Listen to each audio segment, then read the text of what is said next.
이번에는 불교의 반야심경과 양자역학의 관계를 살펴보자.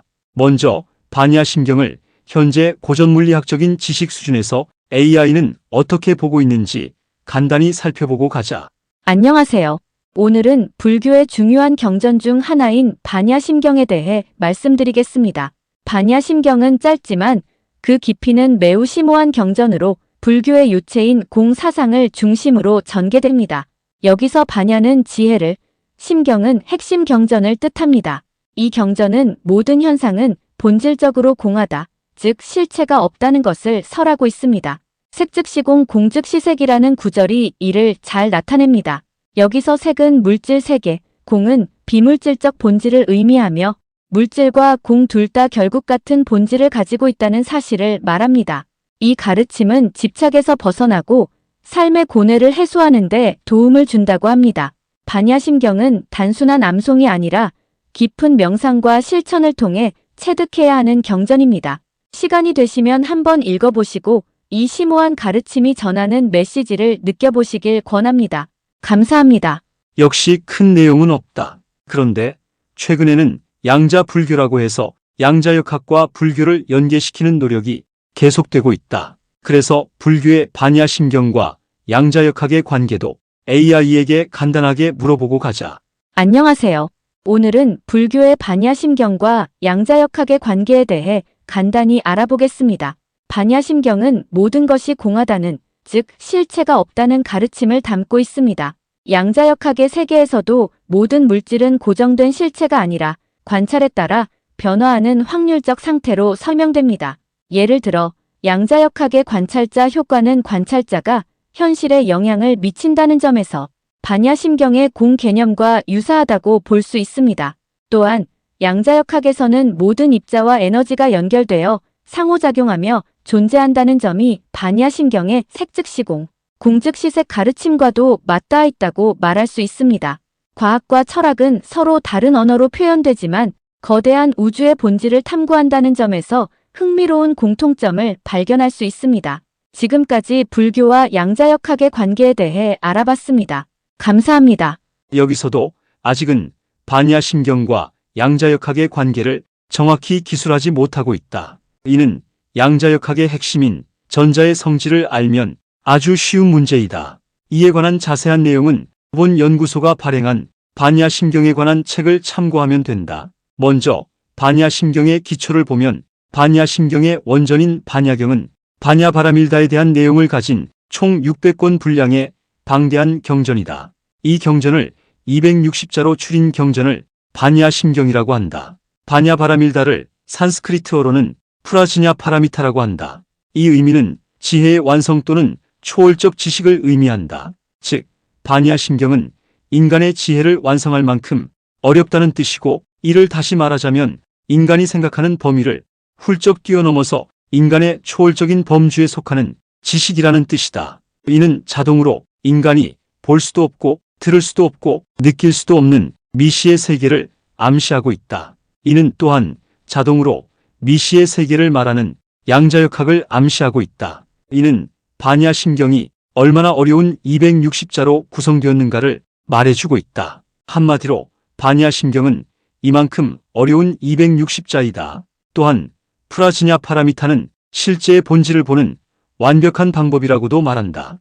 여기서 실제라는 말이 엄청나게 중요하다. 이는 자동으로 허상을 암시하고 있다. 그러면 이는 자동으로 인간의 실제는 뭐냐는 말로 간다. 또한 프라즈냐 파라미타는 4개의 다른 해석도 하게 만든다. 첫째는 공이라는 슈냐따의 개념이다. 즉, 실제는 비어있다는 뜻이다. 두 번째는 실제라는 스와바바의 결핍이다. 이는 실제라는 본질의 결핍이라는 뜻이다. 즉, 실제는 없다는 뜻이다. 세 번째는 사물의 환상이라는 마야의 개념이다. 즉, 사물의 실제는 환상에 불과하다는 뜻이다. 네 번째는 모든 현상은 근원이 없다는 아누빠다의 개념이다. 이를 다르게 해석하면 아누빠다의 개념은 눈으로 보이는 실제에 근거가 없다는 것이다. 이 4개의 문구에서 보면 공통인자가 하나 나오는데 그 공통인자가 바로 공이다. 즉, 우리가 손으로 만질 수 있고 눈으로 볼 수 있고 피부로 느낄 수 있어서 실제 사물이라고 생각했던 현상들이 실제로는 텅텅 비어 있어서 실제는 결핍되어서 없으며 이는 환상에 불과한 것이며 근거가 되는 근원이 없다는 것이다. 이 모두를 한마디로 하면 공이다. 그래서 반야심경은 이 네 가지 개념만 정확히 알고 있게 되면 자동으로 풀리게 되고 이어서 공의 개념도 쉽게 풀리게 된다. 그래서 반야심경의 사상을 공의 사상이라고 부른다. 이제 반야심경은 본문에 들어가서 공의 개념을 설명해 준다. 즉, 반야심경에서 핵심은 공과 색이다. 그리고 반야심경에서는 공과 색이 같다는 것이다. 즉, 색 즉시 공, 공 즉시 색이다. 이는 정확히 전자의 성질을 기술한 것이다. 즉, 공과 색은 전자가 만든다는 뜻이다. 즉, 공도 전자가 만들고 색도 전자가 만든다는 뜻이다. 이를 구체적으로 보면 전자는 1분 1초도 쉬지 않고 계속해서 거의 빛의 속도로 회전한다. 이때 전자가 회전할 때 전자의 회전 공간은 텅텅 비어있는 공간이다. 그리고 이때 전자는 회전하면서 색인 빛을 만들어내므로 전자가 돌고 있는 텅텅 빈 전자의 회전 공간은 자동으로 색으로 가득 차게 된다. 그러면 이때는 자동으로 공과 색은 똑같은 말이 된다. 즉, 이때는 색 즉시 공, 공 즉시 색이 된다. 그런데 여기에는 엄청난 비밀이 하나 숨어 있다. 이는 고전물리학과 양자역학의 극명한 대조로 표현된다. 즉, 고전물리학으로 보게 되면 물체는 부피가 존재하는 물건으로 보이지만 이를 양자역학으로 보게 되면 물체는 텅텅 비어있는 공간일 뿐이다. 여기서 자동으로 프라지냐 파라미타라고 하는 지혜의 완성 또는 초월적 지식이라는 말이 나오게 된다. 이는 한마디로 인간의 한계를 초월한다는 뜻이다. 그래서 초월적 지식이다. 그래서 이는 자동으로 고전물리학을 배운 사람들에게 엄청난 인지 부조화를 만들어낸다. 한마디로 이는 고전물리학을 배운 사람들을 미치고 환장하게 만든다. 인간이 보기에는 분명히 자기의 눈앞에 보이는 물체가 존재하고 있음에도 불구하고 양자역학으로 이 물체를 보게 되면 텅텅 비어있는 허상에 불과한 것이다. 이를 제일 잘 표현한 과학자가 양자역학의 기초를 만들어준 아인슈타인이다. 이는 에너지 질량 등가의 법칙이다. 이때 반야심경에서 말하는 에너지는 회전하는 자유전자를 말한다. 에너지 질량 등가의 법칙도 AI에게 물어보자. 안녕하세요. 오늘은 에너지 질량 증가의 원리에 대해 간단히 설명드리겠습니다. 이 원리는 알베르트 아인슈타인의 특수 상대성 이론에서 도출된 것으로 유명한 공식 EMC로 잘 알려져 있습니다. 여기서 E는 에너지, M은 질량, C는 빛의 속도를 의미합니다. 이 공식은 질량과 에너지가 서로 전환될 수 있다는 것을 보여줍니다. E는 작은 질량이라도 엄청난 에너지를 만들어낼 수 있다는 원리로 핵폭발과 원자력 발전이 이 기본 개념을 응용한 예입니다. 이 공식은 현대 물리학의 기초를 이룬 혁명적인 발견으로 우주를 이해하고 기술을 발전시키는 데 큰 기여를 했습니다. 다시 말해 질량과 에너지는 서로 독립적인 것이 아니라 본질적으로 동일한 존재라는 뜻입니다. 오늘 방송은 여기까지입니다. 감사합니다. 그림에서 보면 회전하는 전자는 빛을 내면서 비어있는 공간을 회전하고 있다. 그리고 이 비어있는 공간이 물체의 질량이 된다. 즉, 텅텅 비어있는 공간이 물체의 질량이다. 즉, 이는 결국에 인간의 착시 현상이다. 즉, 이는 인간의 환상에 불과한 것이다. 즉, 이는 실제는 결핍되어서 없으며 부피의 근거가 되는 근원이 없다는 것이다. 즉, 거의 빛의 속도로 회전하고 있는 전자를 인간은 이를 눈으로 구별이 불가한 것이다. 이 문제는 본 연구소가 발행한 반야심경이나 전자생리학을 참고하면 된다. 이에 얘는 선풍기의 날개를 보면 된다. 선풍기의 날개를 멈춘 상태에서 보면 선풍기 날개는 분명히 4개로 되어 있다. 그러나 선풍기를 켜서 선풍기 날개를 회전시키게 되면 갑자기 선풍기의 날개 4개는 하나로 보이게 된다. 이때는 아예 선풍기 날개라는 느낌조차도 들지 않는다. 이는 완벽한 착시이다. 이때 선풍기의 날개가 빠르게 돌면 돌수록 이 착시 현상은 점점 더 완벽해진다. 그런데 전자는 거의 빛의 속도로 회전하면서 돌므로 이 착시 효과는 더욱더 완벽해질 수밖에 없게 된다. 그래서 우리는 전자가 거의 빛의 속도로 회전하게 되면 이 회전 공간 부분을 물체라고 착각하게 된다. 이것이 미시의 세계이고 양자역학의 세계이다. 이는 자동으로 인간의 한계를 말하고 있다. 그리고 반야심경은 이 한계를 파고든 것이다. 이 회전 공간을 고전물리학은 물체의 부피라고 말하고 양자역학은 전자의 회전 공간일 뿐이라고 말한다. 이 현상을 우리 현실에서 똑똑히 볼 수 있는 경우가 있다. 이는 소각이나 화재이다. 소각이나 화재 후에는 그렇게 크게 보이던 물체가 한 줌의 재로 변하게 된다. 이를 고전물리학으로는 설명하지 못한다. 그러나 이를 양자역학으로 설명하면 아주 쉽다. 물체에 불을 지르게 되면 거의 빛의 속도로 회전하면서 물체의 부피를 만들던 전자는 불이라는 열에너지를 받으면서 활성화되어서 공중으로 날아가 버린다. 즉, 물질의 부피가 공중으로 날아가 버린 것이다. 이때는 당연히 한 줌의 재만 덩그러니 남게 된다. 이는 질량 에너지 등가의 법칙을 그대로 표현하고 있다. 이 시점에서 부피는 전자의 회전 공간에 불과하다는 내용을 AI에게 확인해 보자. 안녕하십니까? 오늘은 물질의 부피에 숨겨진 과학적 비밀에 대해 알아보겠습니다. 우리가 물질이라고 생각하는 모든 것은 원자로 이루어져 있습니다. 그런데 이 원자를 구성하는 핵과 전자는 실제로 매우 작은 크기를 가지고 있으며 물질의 부피 대부분은 사실상 빈 공간입니다. 원자 핵은 중심에 위치해 있고 전자는 그 주위를 빠르게 회전하며 특정 영역을 차지합니다. 우리가 물체를 만졌을 때 느끼는 단단함은 바로 이 전자가 형성하는 에너지 영역 때문입니다. 즉, 물질의 부피는 이 전자들이 회전하면서 만들어내는 공간에 불과한 겁니다. 이를 통해 우리는 물질의 본질이 실제로는 거의 텅 빈 공간으로 이루어져 있음을 이해할 수 있습니다. 과학을 통해 우리가 보는 세계를 다시 생각해보는 건 정말 흥미롭지 않습니까? 오늘 준비한 소식은 여기까지입니다. 감사합니다. 즉, 우리가 물체의 질량이고 부피라고 생각했던 부분이 실제로는 텅텅 빈 공간에 불과하다는 뜻이다.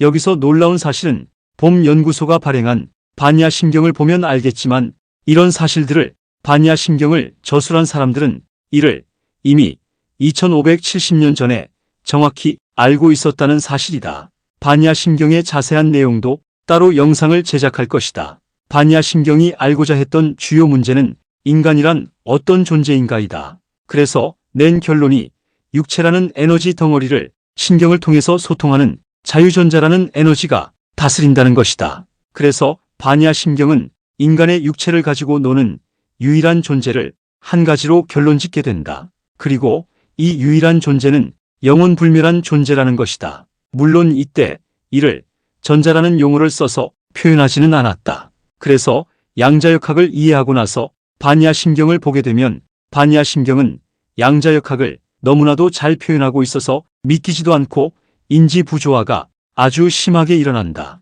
그러나 정신을 차리고 보게 되면 반야심경은 양자역학 그 자체가 된다. 이는 본 연구소가 발행한 반야심경이나 전자생리학을 참고하면 된다. 이야기를 좀 더 이어가 보자.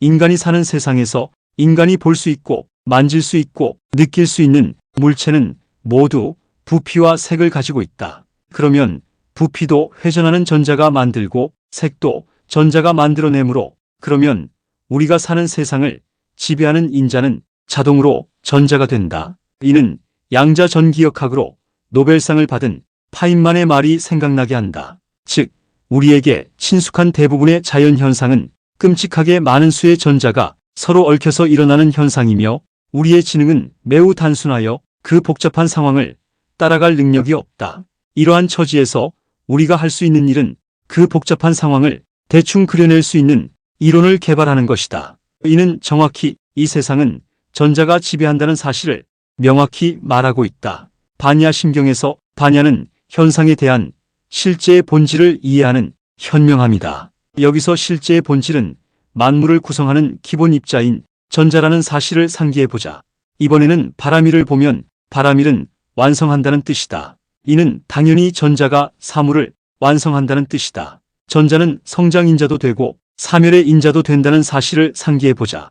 이때는 당연히 전자가 만드는 공유결합과 환원을 말한다. 그리고 이때 완성은 성장의 완성과 사멸의 완성을 말한다. 그러면 반야 바라밀의 뜻은 자동으로 현상에 대한 실제의 본질을 이해하는 현명함과 성장 그리고 사멸의 문제가 된다. 그리고 이 중심에는 전자가 버티고 서 있다. 그러면 이번에는 반야 바라밀이라는 한자를 해석해보자. 이는 일반적으로 파장이 그물처럼 촘촘하게 둘러쳐져 있는 것과 같다는 뜻이다. 이는 정확히 전자가 빛의 속도로 회전하면서 만들어내는 파장을 말하고 있다. 우리는 지금까지 이를 음역으로만 알고 해석해왔다. 그러나 이는 음역이 아니라 전자가 만들어내는 실제 현상을 기술하고 있다. 이는 반야심경을 양자역학으로 해석하지 못함으로써 나타난 오류이다. 그러면 자동으로 반야바라밀은 전자 문제를 말하고 있게 된다. 이제 반야심경의 결론을 보자.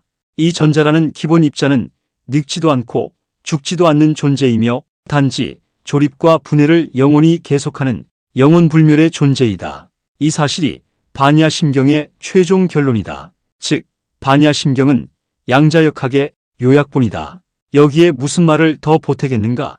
결국에 반야심경은 태양계 아래 존재하는 물체의 본질 즉 존재의 본질을 설명해주는 양자역학 요약본이다. 그러면 자동으로 정신과 육체를 가진 인간이라는 존재의 신비가 자연스럽게 풀리게 된다. 그리고 그 중심에 만물을 구성하는 기본 입자인 전자가 영원불멸의 존재로서 자리하고 있을 뿐이다. 이로써 반야심경의 해설을 마치게 된다. 반야심경을 해석할 때 이렇게 양자역학을 도입하게 되면 반야심경의 문장들은 논리적으로 그리고 순리적으로 자연스럽게 술술 풀리게 된다. 결국에 반야심경은 1차로는 인간이라는 존재 자체가 무엇인가라는 질문으로 시작해서 2차로는 우리가 살고 있는 태양계 아래 존재하는 만물이라는 존재물들의 실체를 파악하는 것으로 이어진다. 여기서 인체의 소우주라는 개념이 나오게 된다. 즉, 인체의 소우주론이란 인체에서 작동하는 원리나 우주에서 작동하는 원리가 서로 똑같다는 뜻이다. 그리고 그 원리를 통솔하는 인자는 전자가 된다. 이 원리는 동양 철학의 전반을 관통하고 있다. 이는 신, 기, 양이라는 다른 글자를 빌려서 표현되기도 한다. 이는 황제내경과 동의보감에서 정확히 표현되고 있다. 그래서 반야심경을 정확히 해석할 수 있게 되면 황제내경이나 동의보감도 정확히 해석할 수 있게 된다. 거꾸로 황제내경이나 동의보감을 정확히 해석할 수 있으면 반야심경도 정확히 해석할 수 있게 된다. 여기에서 이들을 정확히 해석하기 위해서는 양자역학과 전자생리학이 필수가 된다. 그러면 드디어 동양 철학과 서양 과학이 서로 교차하는 지점이 생기게 된다. 그리고 그 핵심이 바로 전자이다.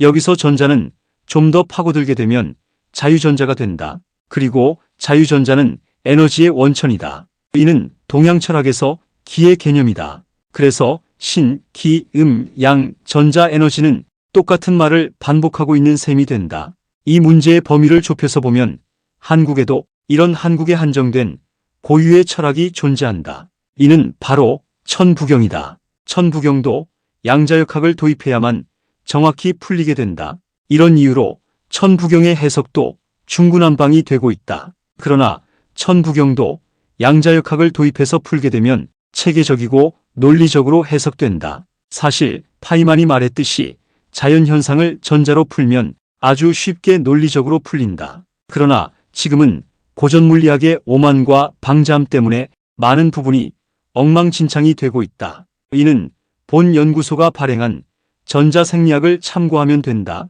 이렇게 해서 반야심경의 개요를 아주 간단하게 살펴보았다. 다음에 나오는 짧은 영상은 지금까지 본 영상의 내용을 AI가 요약해서 만든 요약 영상이다. 이번에는 불교의 반야심경과 양자역학의 관계를 살펴보고 AI의 견해도 알아보려 해요.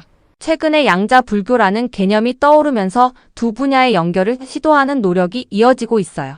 반야심경은 260자로 구성된 어려운 경전이고 그 핵심은 인간이 초월할 수 있는 지혜를 다루고 있어요. 이 경전은 공의 개념에 대해 설명하며 세상에 실제는 없고 모든 것이 환상이라는 내용을 담고 있어요. 마지막으로 반야심경에서는 공과 색이 같다고 설명하며 이는 양자역학의 전자 개념과도 연결돼요. 색과 공은 본질적으로 같다는 불교의 철학이 고전 물리학과 양자역학의 대조 속에서 드러난다는 내용이에요. 양자역학에 따르면 물체는 텅 비어 있고 이는 인간의 인식에서 착시를 초래한다는 점이 강조돼요. 전자가 거의 빛의 속도로 회전하면서 물체의 질량을 만들어내고 이로 인해 우리는 물체를 실제로 존재하는 것으로 착각하게 된다는 설명이 있어요. 소각이나 화재와 같은 현실적인 예시를 통해 물체의 부피와 질량에 대한 이해가 양자역학적으로 쉽게 설명될 수 있다는 점도 논의되죠. 결국 반야심경에서 제시하는 진리는 물질과 공간의 본질에 대한 깊은 통찰을 제공한다는 거예요. 반야심경은 인간의 본질과 존재의 의미를 탐구하며 결국 전자라는 기본 입자가 영원불멸하다는 결론에 도달한다. 양자역학을 이해하면 반야심경이 그 이론을 잘 표현하고 있다는 것을 느낄 수 있지만 이를 해석하지 못할 경우 혼란이 생긴다고 해요. 반야 바라밀은 현상에 대한 실제의 본질을 이해하는 지혜와 성장을 다루며 그 중심에는 항상 전자가 존재한다는 점을 강조해요.